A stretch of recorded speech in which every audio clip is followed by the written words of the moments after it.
Hello दोस्तों, मेरे YouTube channel पे आपका बहुत बहुत स्वागत है। आज हम सुनेंगे एक माँ की कहानी। तो चलिए शुरू करते हैं इस कहानी को। रात के 12 बज चुके थे। माँ कभी दरवाजे की तरफ देखती तो कभी एक नज़र घड़ी की तरफ। माँ की आंखों में और चेहरे पर चिंता साफ नज़र आ रही थी। थोड़ी ही देर में दरवाजे की घंटी बजी। माँ ने काफ़ी तेज़ी से दरवाज़ा खोला और सामने बैठे विक्रम और बहू मान्यता को देखकर पूछा, इतनी देर क्यों हो गई? मैं कब से तुम्हारी राह देख रही थी। माँ, मैं अब छोटा नहीं हूँ, तुम मेरी चिंता मत किया करो। विक्रम घर के अंदर प्रवेश करते हुए बोला। बेटा कितना भी बड़ा हो जाए माँ के लिए छोटा ही रहता है। चलो छोड़ो, हाथ पैर धो लो, मैं तुम्हारे लिए खाना लगा देती हूँ। माँ ने दरवाज़ा बंद करते हुए कहा।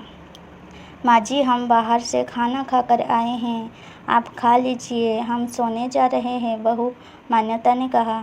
लेकिन मैंने तो तुम लोगों की पसंद की खीर बनाई है, आओ थोड़ी थोड़ी खा लो।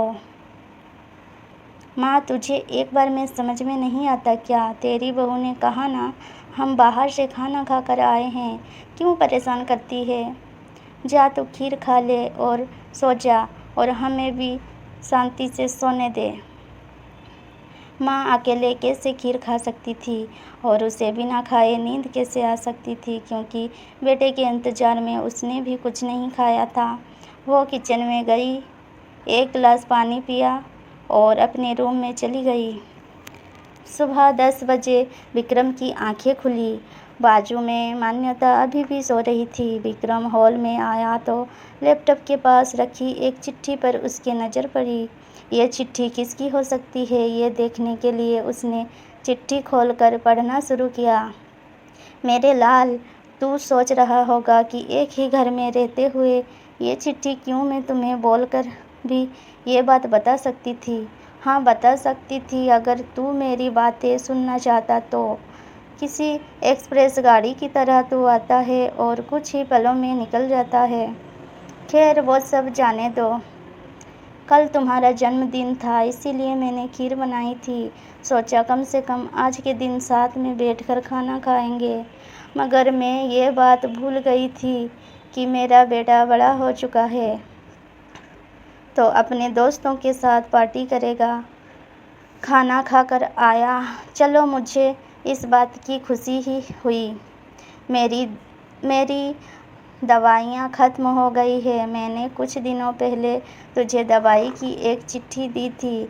अगर वक्त मिले तो वो दवाई मुझे ला कर देना, मुझे थोड़ी राहत हो जाएगी। विक्रम को याद आया कि 4-5 दिन पहले माँ ने एक दवाई की चिट्ठी दी थी। उसने अपने ऑफिस के बैग में जाकर उस चिट्ठी को तलाशा और उसे खोल कर देखा।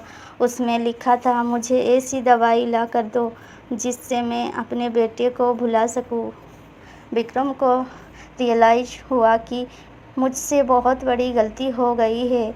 उसकी आंखें नम हो गई। वो तुरंत अपनी माँ के कमरे की तरफ दौड़ा।